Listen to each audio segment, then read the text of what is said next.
Hey everyone, welcome to the show. We are diving deep today into, well, one of the most intellectually ambitious books we've come across in quite a while. It's a book that claims to offer a kind of mathematical blueprint for why Western society became so fundamentally different from the rest of the world. And here's the bold statement to kick things off. Whether you live in a wealthy, accountable, free society today was pretty much determined by a single, mostly forgotten political deal struck almost 900 years ago, based purely on who controlled the cash flow from certain medieval lands. If that one agreement had gone, Yeah. the other way, the entire path towards modern capitalism and democracy might never have happened. Wow, okay. That deal is the Concordat of Worms, and this really provocative analysis comes from the book The Invention of Power, Popes, Kings, and the Birth of the West. It's by the political scientist Bruce Bueno de Mesquita. It's a really fascinating political science intervention and a historical case study. If you want to check out the full source material for yourself, we'll have a link to the book right there in the description. Right. And the book's core argument, its thesis, is that this Concordat of Worms, back in 1122, it didn't just, end the power struggle between the church and secular rulers. Yeah. Instead, it actually institutionalized it. It created a system of regulated competition. And this competition, the author argues, set up a really specific set of incentives that lasted and led directly to what we call Western exceptionalism. Societies becoming freer, richer, more tolerant. Yeah, what I really liked about this analysis is just the sheer intellectual courage. It's tackling the absolute biggest historical puzzle, Western exceptionalism, and it challenges all those existing, Big Bang theories. It's not Max Weber's Protestant ethic. Nope. It's not Charles Tilly's idea about war making the state. Not that either. And it's not even the printing press. Bueno de Mesquita says, no, the mechanism was actually set in motion almost 1,000 years ago. Absolutely. And the way he approaches it methodologically is, well, it's novel. You're looking at data you'd just never expect to see. Like classifying medieval bishops based on their previous job. Was this guy a career courtier, loyal to the king, or a career clergyman, loyal to the church? He even tries to measure societal secularism by analyzing, get this, the subjects depicted in art history textbooks over 1,400 years. Wow. It's genuinely surprising quantitative data applied to, the really dusty corners of history. Okay, but to get that kind of, let's say, rigorous math, the book asks you, the reader, to accept a pretty massive starting assumption, right? What's the catch here? Yeah, there is a catch. The price of admission basically is you have to agree to take a really cynical view of human nature. I mean, to make his predictive game theory model work, the author has to strip out ideology, faith, genuine concern for the public good, all of it. Gone. You have to assume that all historical figures, popes, kings, emperors, you name it, are driven purely by, quote, brazen self-interest and just a single-minded goal of political survival. Doesn't that assumption, though, that everyone is just maximizing their own utility, totally self-interested, doesn't that kind of undermine the very idea that something like the common good could even exist? Isn't that a huge simplification to start with? Oh, it absolutely is a massive simplification. And, historians really don't like it for that exact reason. But for the political scientist, for Bueno de Mesquita, it's a methodological tool. It's not necessarily that he thinks popes were, inherently evil. It's just that for his model to achieve predictive accuracy, he has to treat them like pure economic actors. That's the price you pay for using game theory this way. Okay. Let's unpack this cold-eyed system of calculation then. Sure. Bruce Bueno de Mesquita, he's fundamentally a political scientist, right? Sure. Specializing in predictive modeling. I think he claims something like a 90% success rate in predicting international relations outcomes. That's the claim, yeah. Very high accuracy. And this entire analysis in the book is the direct application of his foundational concept, selectorate theory. Selector theory, right. That's it. And selectorate theory basically says that all leaders, doesn't matter if they're running a democracy or a dictatorship, they're motivated by one single relentless goal: gaining power and keeping it. And they do this by rewarding what he calls a winning coalition of essential supporters. The size of that coalition is what determines the type of reward. Okay, give us the quick breakdown of that size difference. How does that work? Sure. So if you have a small winning coalition, think of a dictator who only needs, say, a dozen loyal generals to stay in power. You rely on private rewards. That means cronyism, handing out favors, maybe some private jets, rampant corruption, stuff that benefits just the few. Got it. Private goodies for the inner circle. Exactly. But If you have a large winning coalition, like a leader in a functioning democracy who needs millions of voters to win an election, well, then you must provide public goods. Things like general prosperity, security for everyone, rule of law, good infrastructure, things that benefit almost everybody. You have to keep those large numbers happy. So he's not really writing a traditional narrative history here. He's looking at medieval history as this enormous data set to test his universal theory, treating popes and kings purely as rational actors just trying to survive politically. That's the lens, yes. Which means the Concordat of Worms, then, must have somehow fundamentally shifted the rules of that power game. Precisely. He argues it was the critical turning point, the moment that probably inadvertently started forcing the shift away from purely private rewards towards public goods, at least in Western Europe.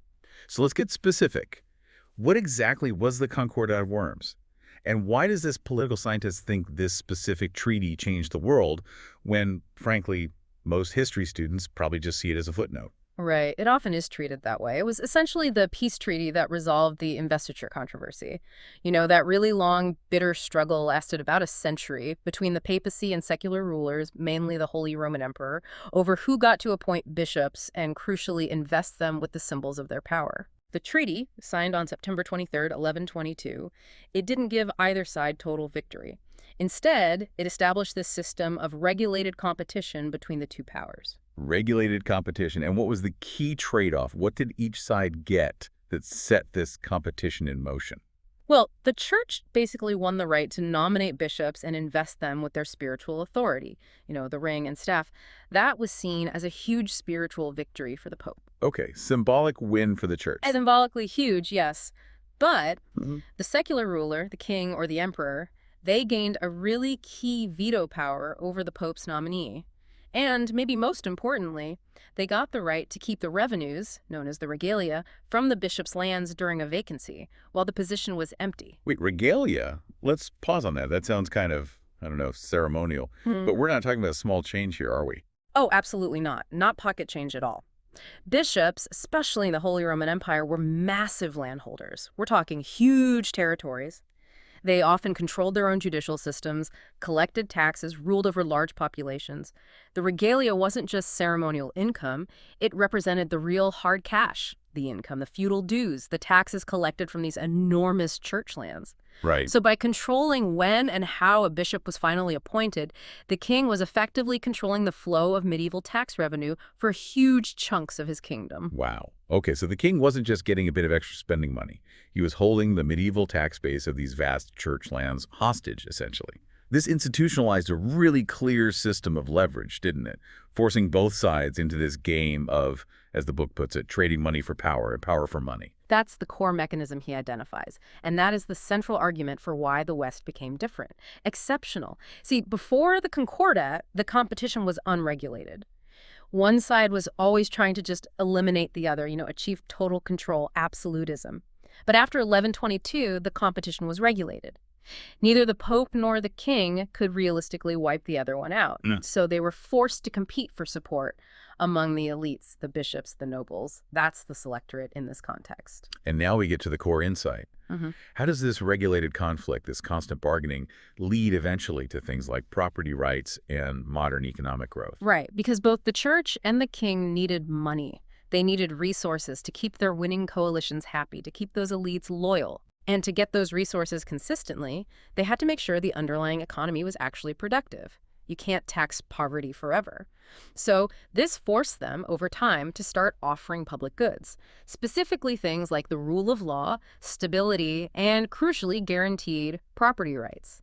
They had to do this to encourage merchants, artisans, farmers to actually invest, trade, and generate more wealth, which could then be taxed or tapped into. So the argument is basically that Europe got wealthy and eventually freer, not because anyone consciously set out to create democracy or capitalism. No, not at all. But because this endless regulated rivalry between these two giant powers, Right. church and state prevented either one from ever getting total control. They were sort of forced to bid for popular support, or at least elite support, by providing better governance. Exactly. It inadvertently pushed the system towards large coalition governance, demanding public goods, even though they were still called kingdoms and, the papacy. Okay, this is where it gets really interesting for me, because the book doesn't just leave it there. It formalizes all this into what it calls the Concordat game.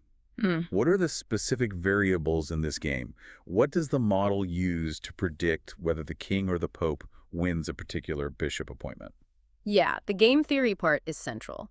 The model basically boils the decision down to just two main factors. First, the wealth of the diocese, how much potential revenue, how much regalia is at stake for the king if he gets his preferred loyal bishop installed. Okay, money. Makes sense. Second, the cost of papal punishment. How much pain can the Pope actually inflict on the king if the king defies him? And the author proxies this, interestingly, mainly by geographic distance from Rome. The further away the king's territory is, the harder it is for the Pope to make punishments like excommunication or interdict really stick and hurt. Right. Distance weakens the pope's leverage. Okay, so you have wealth and distance costs. Hmm. Depending on those two variables, a model predicts three distinct outcomes for bishop appointments. Let's walk through the logic. Okay, outcome one. Poor diocese, places with low revenue potential. Here, the king has very little financial incentive to pick a fight with the pope. The potential reward is small, the potential cost of defiance, like excommunication, is relatively high. So the prediction: the king accepts the pope's religious candidate, someone loyal to the church. Low reward, high cost means the pope wins. Makes perfect sense, just not worth the fight for the king. Exactly. Now, outcome two. Wealthy dioceses. This is what the author sees as the sweet spot for compromise and competition. Here, the king's potential financial gain from controlling the appointment and the regalia is substantial. It's large enough that he's willing to risk, or at least endure, some papal punishment. He'll take the heat for the cash. Pretty much. Seeing this willingness, the Pope knows he can't just dictate terms. So he compromises.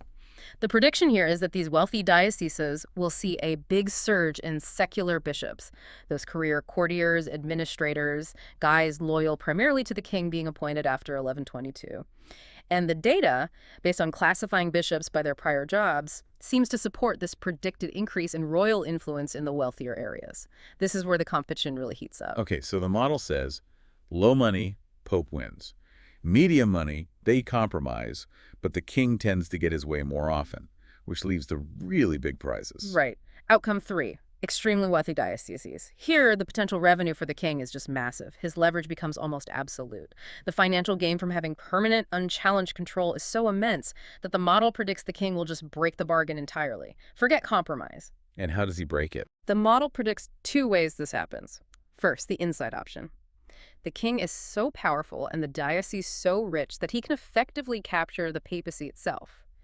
Bueno de Mesquita links France's huge wealth accumulation during this period directly to the timing of the Avignon papacy in the 14th century, when the Pope was basically moved onto French soil under French influence. Wow, okay, capturing the papacy. Yeah. And the outside option, the total rupture. That's when the wealth is so extreme, and maybe the distance from Rome is also significant, that the king realizes he just doesn't need the Pope anymore, at all. This, the model argues, predicts the timing and success of the Protestant Reformation centuries later, especially in Northern Europe. The argument is that these rulers saw the immense wealth tied up in church lands and realized they could just break with the Catholic Church entirely, seize those lands permanently, and cut out the middleman, the Pope. That is a phenomenal claim.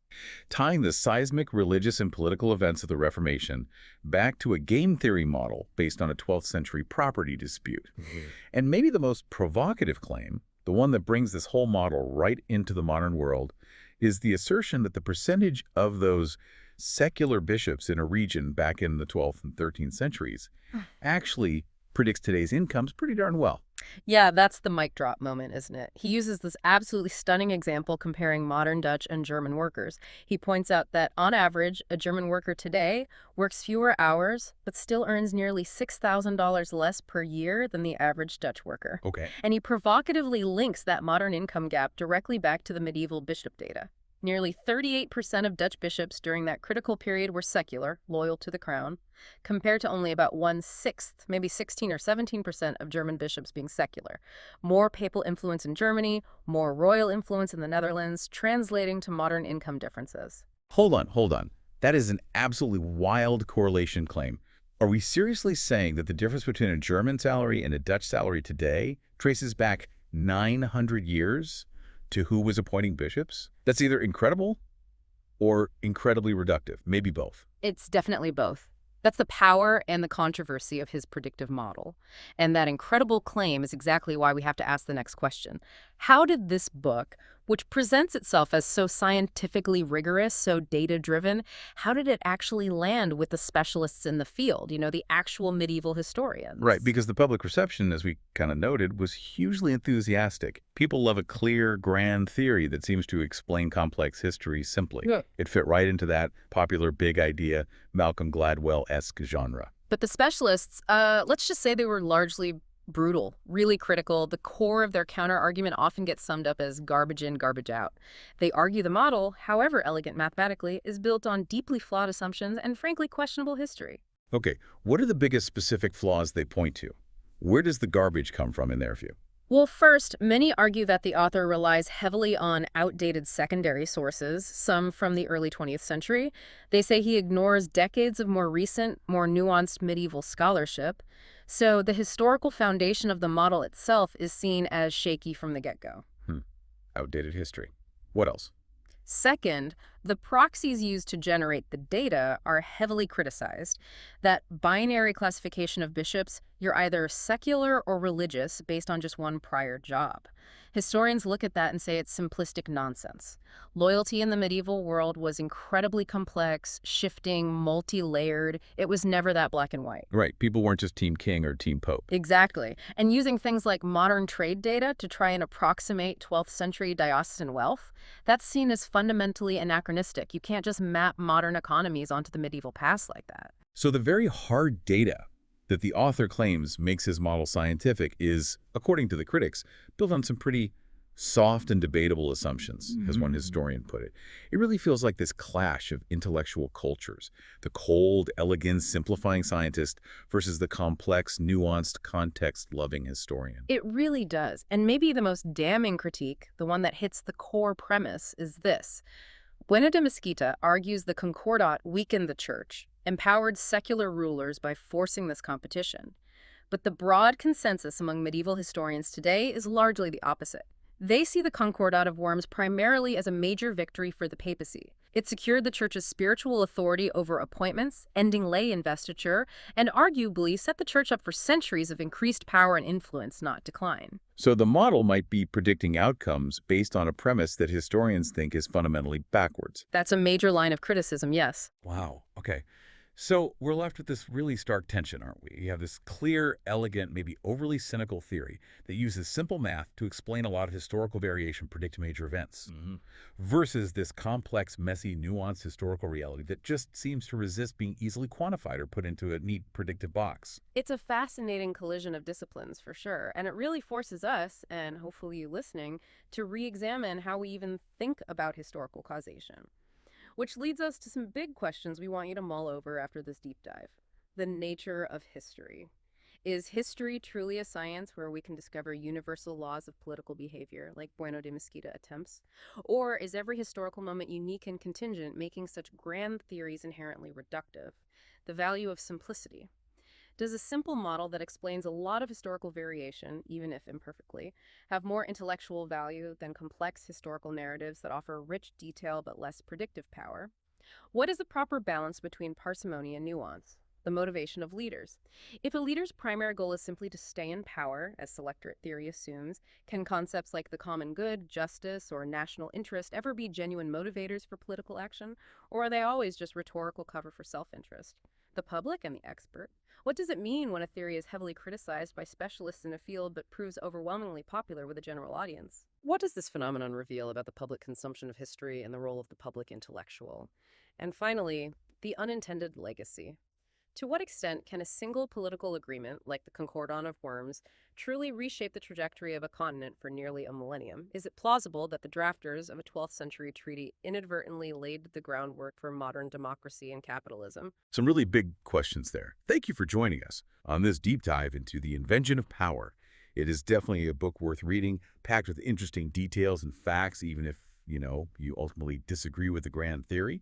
It will certainly challenge how you think about power, history, and causality. If you enjoyed this discussion, please make sure to like and subscribe. We'd love it if you shared your favorite moments or maybe your biggest criticisms down in the comments below. Especially let us know what you think about that Dutch versus German income claim, tracing back 900 years. Pretty wild, right? Thanks again for listening, and we'll catch you next time.